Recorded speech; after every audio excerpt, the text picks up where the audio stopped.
Oh, it's you again. Mallory, what are you doing here on the Bellemore estate? I thought all the locals were too scared to wander around here. What does it look like I'm doing? I'm having a tea party for my birthday. Happy birthday to me. How cute. And what are you talking about with your new doll? Our strategy for conquering mortal civilization. Right. It's rude not to introduce yourself, you know. Mallory, have you been practicing ventriloquism? Are you calling me a dummy? You can talk? I'm a head. Talking is one of the few things I can specialize in. I didn't know that. You didn't ask. My name, now that you're listening, is Sir Edward Teddington. Or as Miss Wisp here calls me, Shrunken Ted.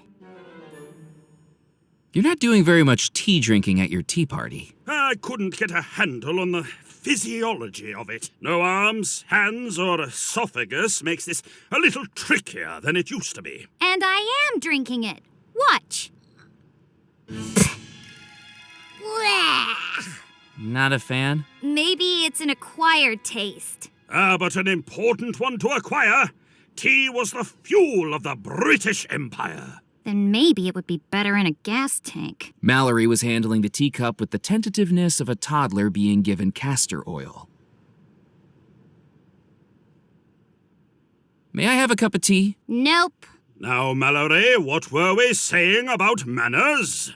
Oh, yes, right. How do I put this delicately? I'm afraid this is a private engagement exclusively for the Sisterhood of Darkness. Precisely. Remember, we may be planning on enveloping the world with a new totalitarian empire led by yourself as queen, but that's no reason to be impolite. Manners cost nothing. However, in this case, it is a private engagement.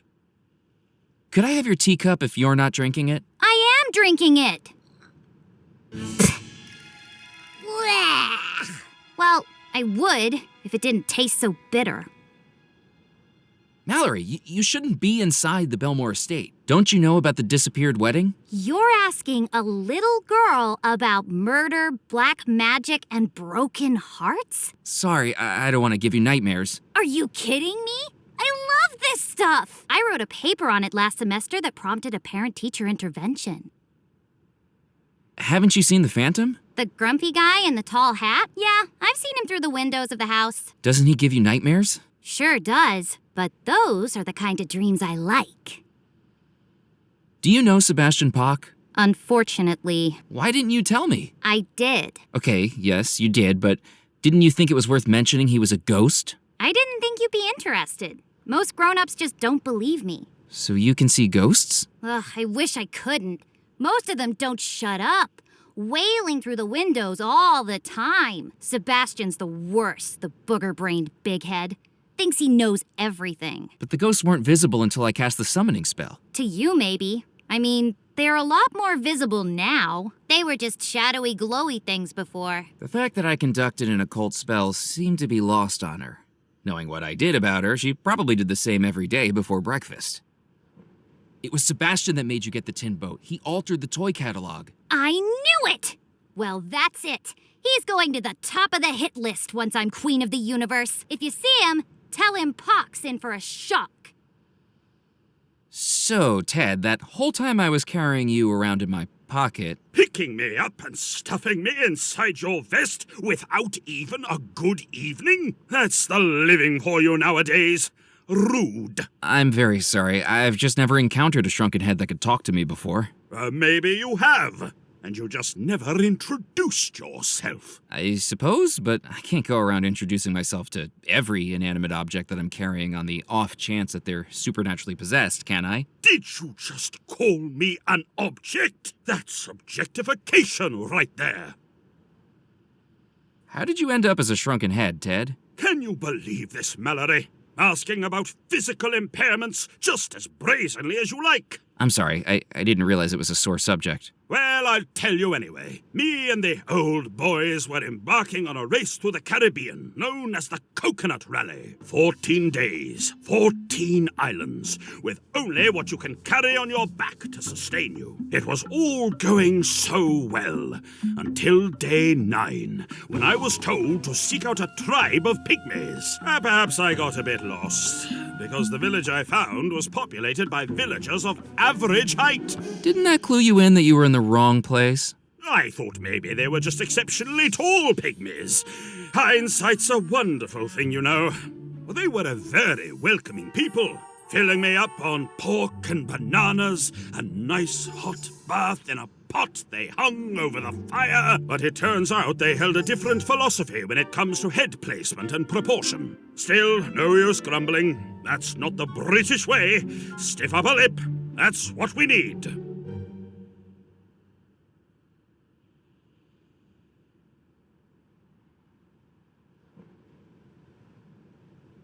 Ted, how did you end up on Devil's Rock? I was brought back here on a merchant ship by a strange man in a top hat who settled on me as a souvenir. Can you believe it? The indignity of being swapped and saying I was only worth 2 chickens. I'd say at least 3. Exactly. And now you're helping a little girl take over the world, Ted? Look, I was a little late getting in on the British Empire, and now its height has passed me by. I don't want to miss out again. This is my opportunity to get my foot on the ladder of a new attempt. More like your chin on the ladder. Very funny. You know, I have other interests too. You really need to get to know me as a person. I'm very well-rounded. Of course you're round. You're just ahead. The jokes just keep coming, don't they?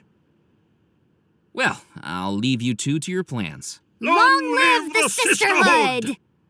Do you mind if I take this? Good idea. You can be my butler.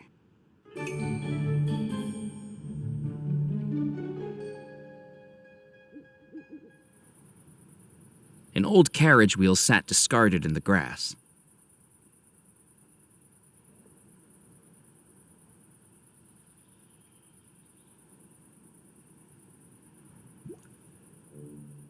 I dunked the teaspoon into the molasses.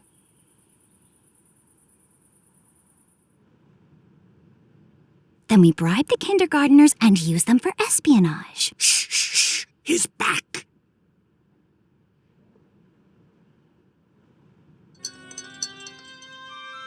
What did you just put in my tea? Try it now.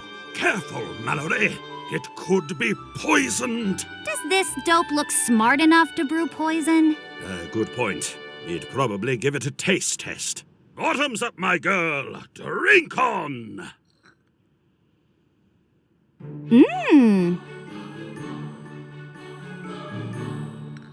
Hey, that tastes pretty good. I thought you'd like it. Sure did. I drank the whole cup. Let me clear this away for you. Good, butler. You shall be spared the dungeons.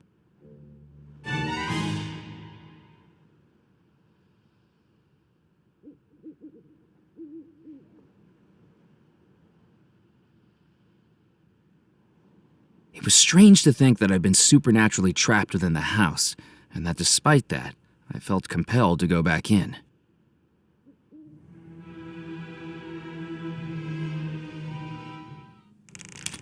Walking back into the ballroom, the throng of wedding guests had dispersed to their guest rooms, replaced by chairs and tables neatly set out on the dance floor. Preparations for the wedding were gathering speed like a boulder rolling down a mountainside, and I felt like I was smack in the middle of its path.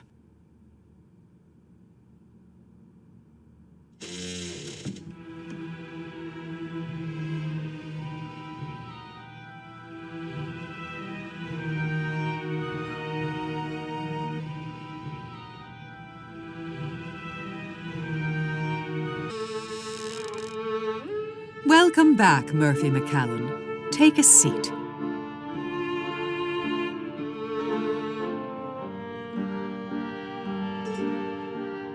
I've brought you the tea leaves.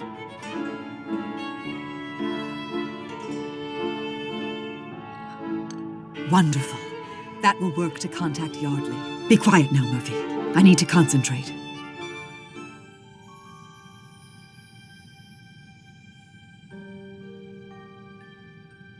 Yardley Bellemore, heed our plea. Where was your life stolen from thee?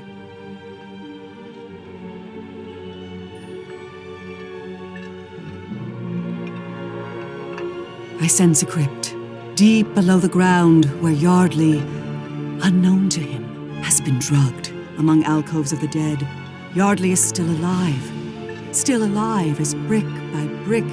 He is being entombed within the crypt. The drug may wear off, but he has no means of escape. Trapped! Look at the painting!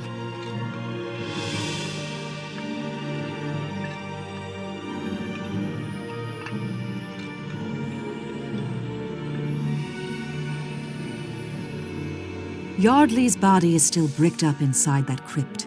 The sanctuary crypt. You must find a way inside. There is a tunnel, once used for safety, but now used for salvation. Something in Yardley's bedroom will help you.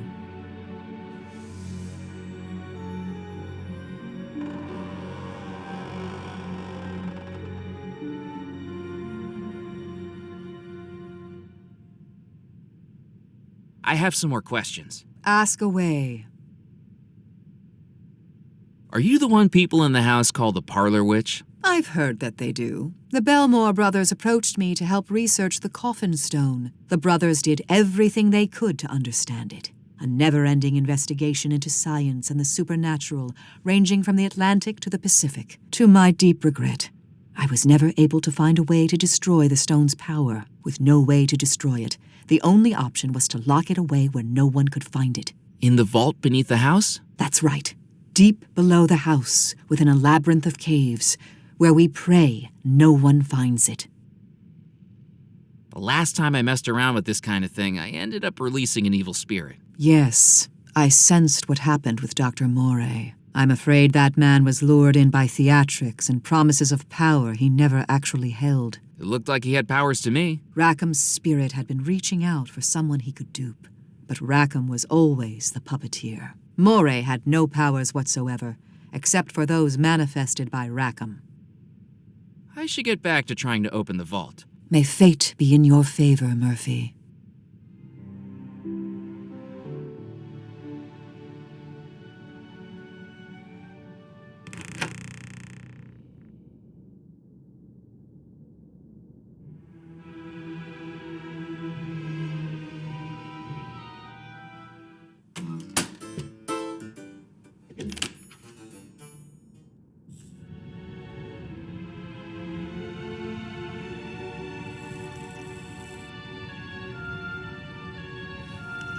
As I descended back into the cellar, the lack of mechanical noise quickly revealed that the barrel lift was no longer working.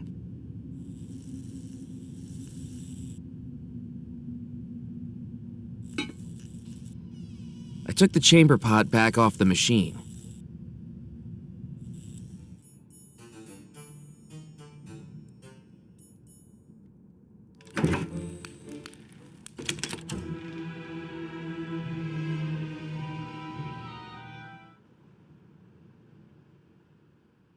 Looking out over the tranquility of the gardens, its magnolias lit by moonlight, nothing could take my attention away from the macabre sight dangling from the oak tree. A hanged skeleton, its wedding suit little more than tattered rags clinging to bone, and its skull seemingly watching me with hollow, unblinking eyes. An eternal groom without a bride.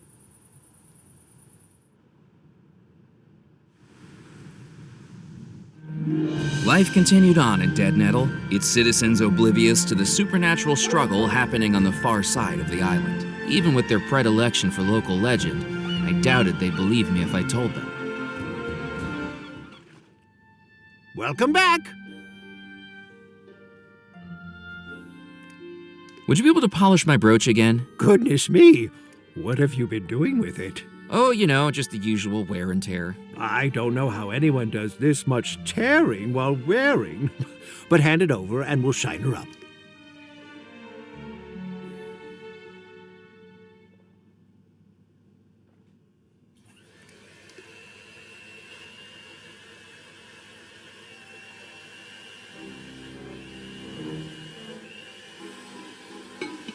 With Jasper distracted, it was time for his fish to move into its new porcelain throne home. Hopefully it didn't suffer any indignity at the change of residence, but then, being a goldfish, it would probably soon forget anyway.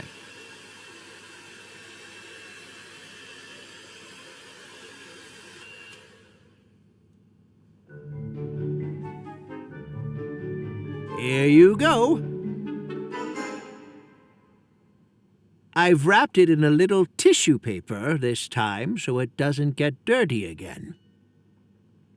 Thank you. But really, sir, this many polishings in one night might be approaching my limit. I certainly understand the appeal of a good flash, but I don't know how many more times tonight I can cope with this.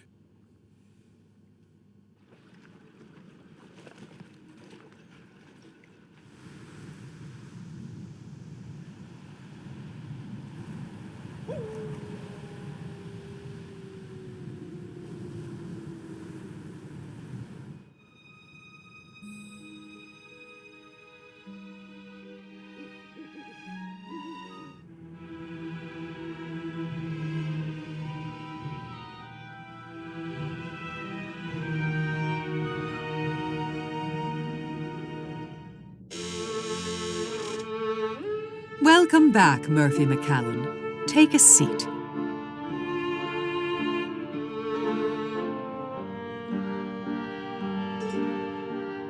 Will this work as a crystal ball?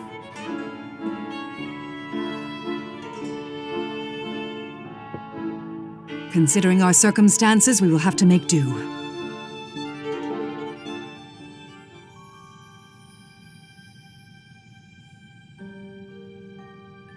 Xavier Bellemore, hear our cry! Where does your mortal body lie?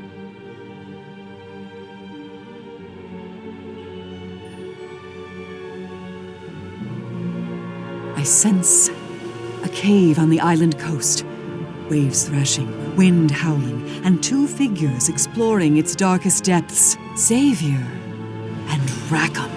Rackham has lured Xavier here, promising an unparalleled expedition to the bold adventurer. But it's a trap. I sense Rackham fleeing the cave, leaving Xavier as the water rises and rises and rises. Look at the painting.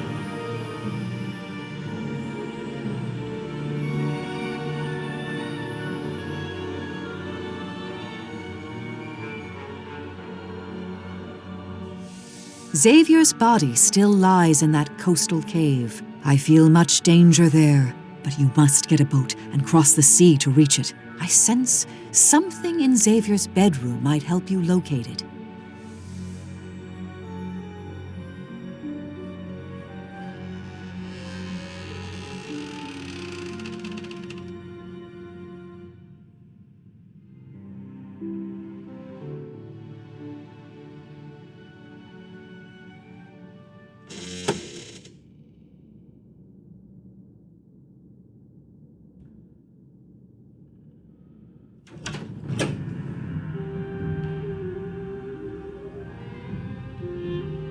I reached up and took the map from the frame.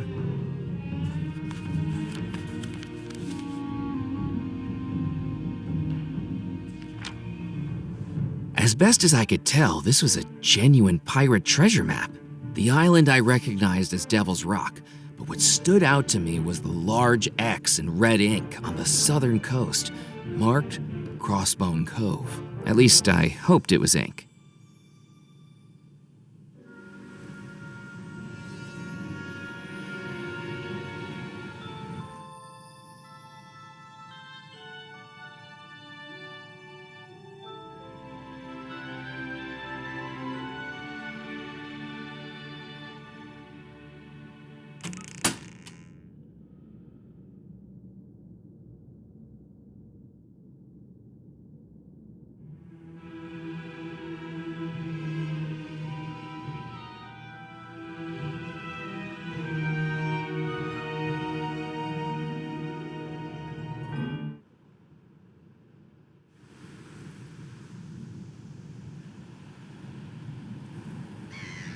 The tide was still high as I returned to the Causeway Beach, while the sands were now the purlieu of a rather strange gentleman jabbing at the rocks with a walking stick.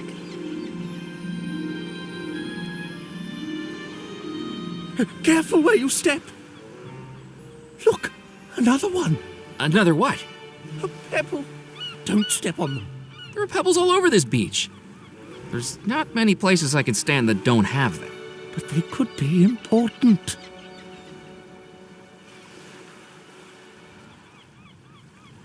I picked up the vacuum flask from the portable table.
I opened the tap on the gas tank.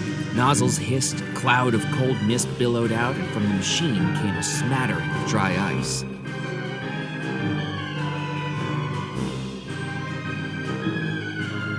That didn't work.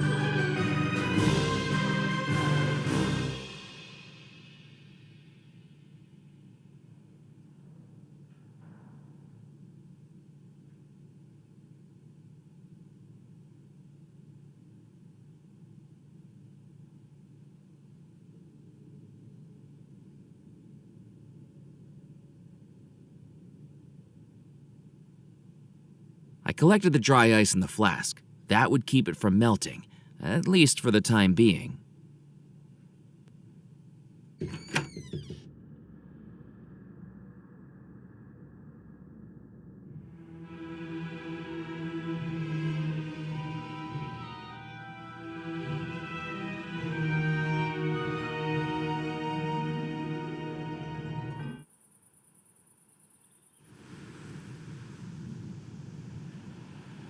Returning to St. Juniper's Church, it was clear by the illuminated windows and the repetitive hum of a newly placed generator that the rum runners had made themselves at home.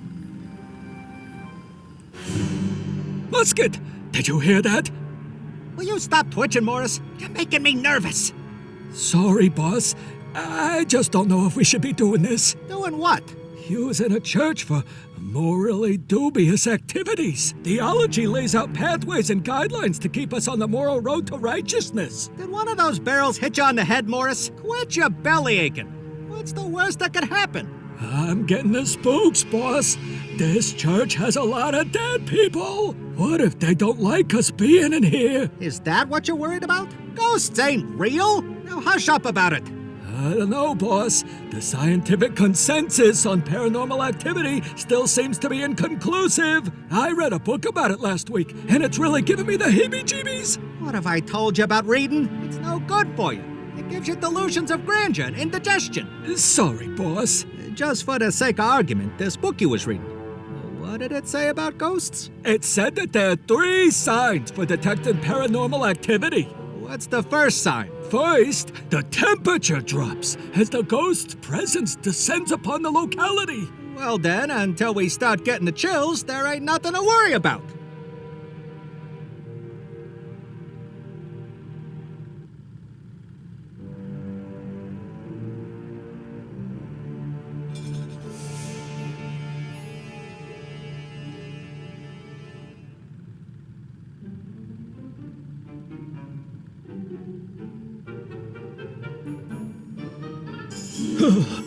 I'm getting the shivers, boss. It feels like I got a brain freeze, and I ain't even slammed down a snow cone. You don't got a brain to get froze. It is feeling chilly, though, ain't it? That's the first sign of ghosts, boss. Don't be a crybaby. But, just for safety, what's the second sign of ghosts? The ghost's presence begins to interfere with the electric fields, most commonly seen manifesting as flickering lights.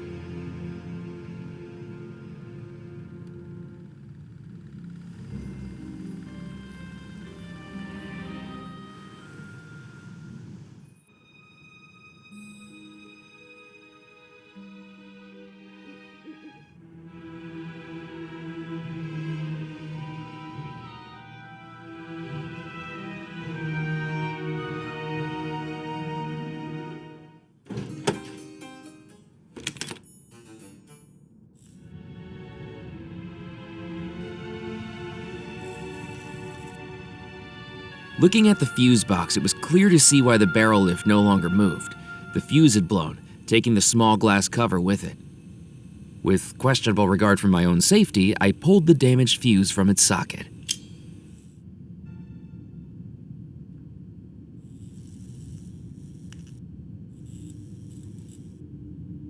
There was nothing large that I needed to move. I took one of the fireworks. The logo on the side revealed that it was called the Whizzer. I'd known a boy in elementary school with the same nickname.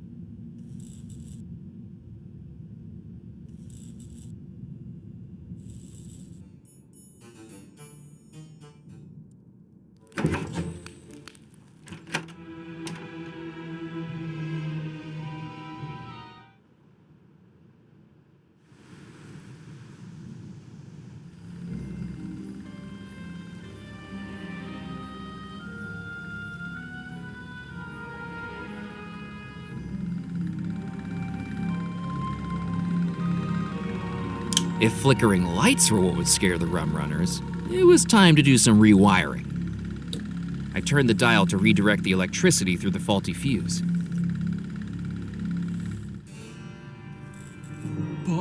Boss! The lights are flickering! That's gotta be a coincidence. Or a sign of ghosts! What did you say the third sign of paranormal activity was, Morris? The tolling of a bell! If the tolling of a bell was the third sign of ghostly activity, it was time to ring in the witching hour. The bell! A chill in the air. Flickering lights. The tolling of the bell. Do you think it's... Ghost! Run for your life!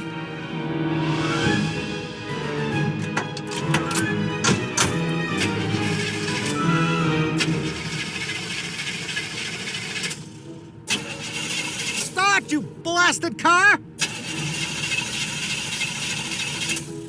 Why are we not moving, Musket? Because out of that long line of automobiles on Delancey Street, you decided to steal something less reliable than a politician's promise! Start, you rust bucket! It started, Musket. There we go. And now, we floor it.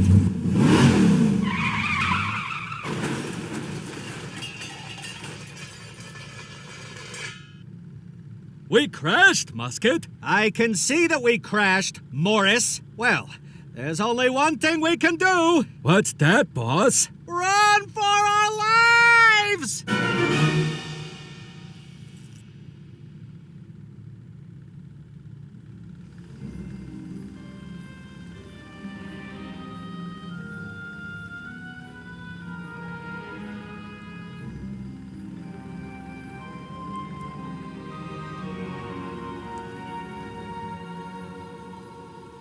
I picked up the starter crank from the jalopy seat.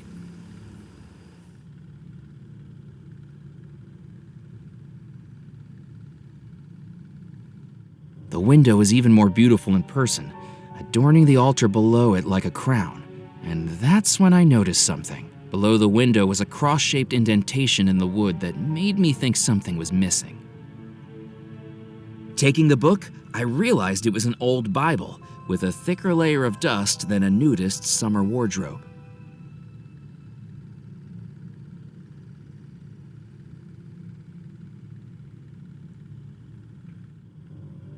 I pressed the indentation, but nothing happened. It seemed like it was meant for something specific. At the back of my mind, I had the notion I'd seen a crucifix of the same shape somewhere before.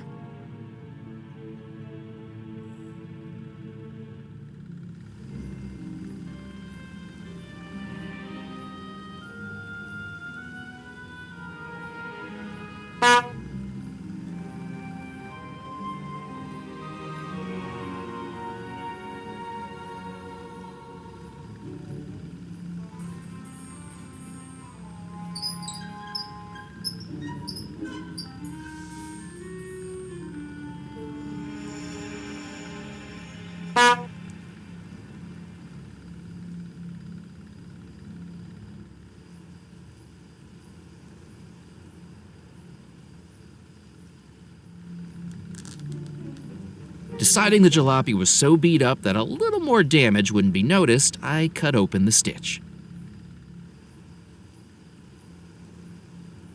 I pulled the spring from the ripped seat cushion.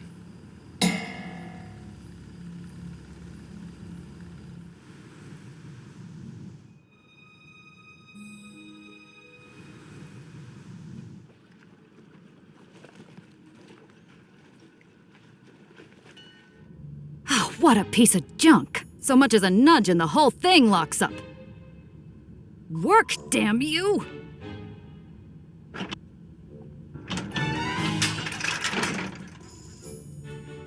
That almost hit me. Almost isn't good enough. A few inches over and we could have had a lovely headline about a gory workplace accident.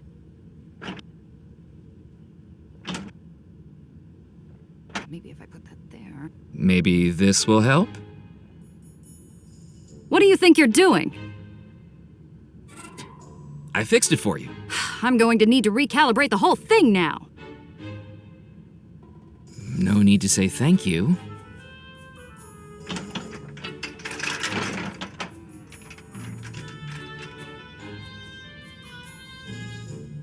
You're lucky.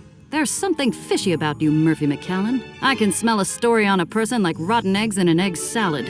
And currently it's the 4th of July summer picnic and someone forgot to put the bowl in the refrigerator last night.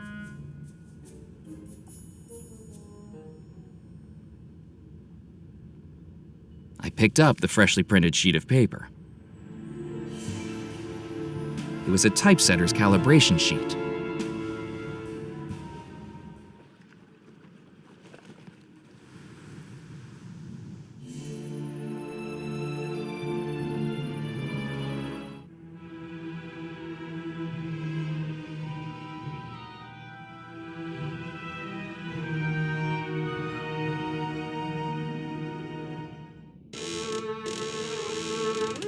Welcome back, Murphy McCallan.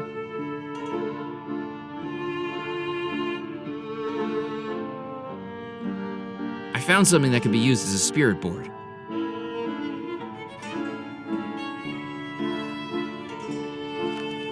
Yes, that will work, even if it will take a lot of concentration on my part.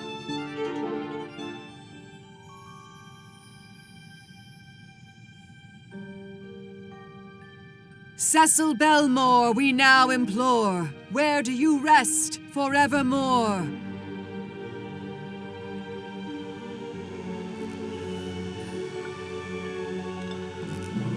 I sense a hidden place, a laboratory known only to Cecil, a secret refuge for study and invention, and desperate attempts to reconcile science and the supernatural. But he's been followed. Unknown to Cecil, someone lies in wait in the darkness and is about to look at the painting.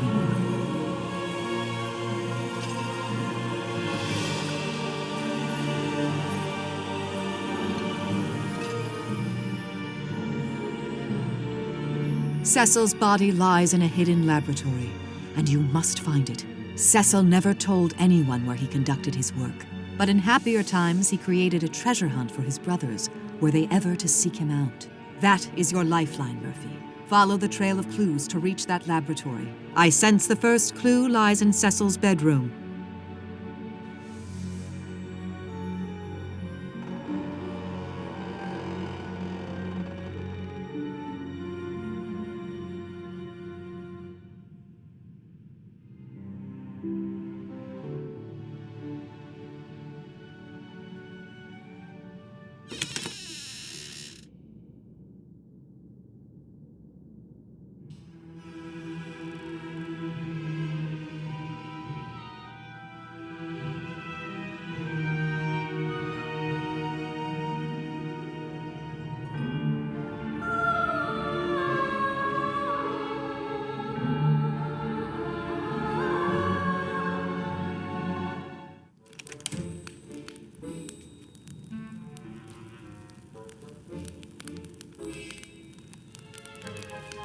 Is this the Bible you've been looking for?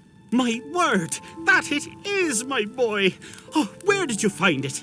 Fallen down the side of a cabinet back in St. Juniper's church.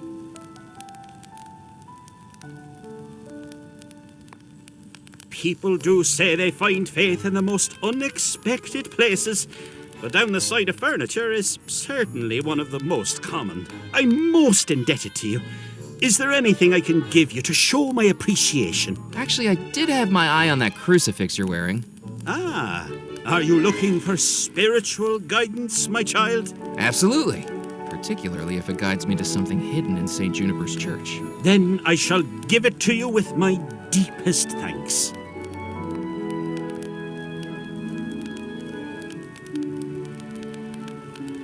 Let it guide you to where you want to go.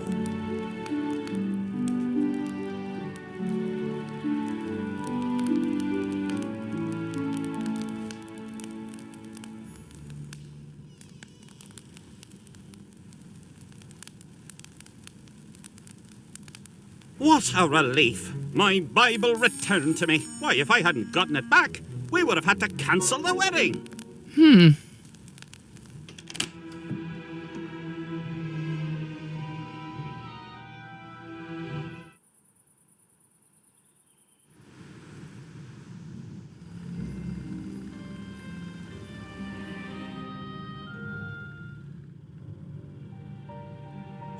The crucifix slid smoothly into the indentation, like the final piece in a jigsaw puzzle.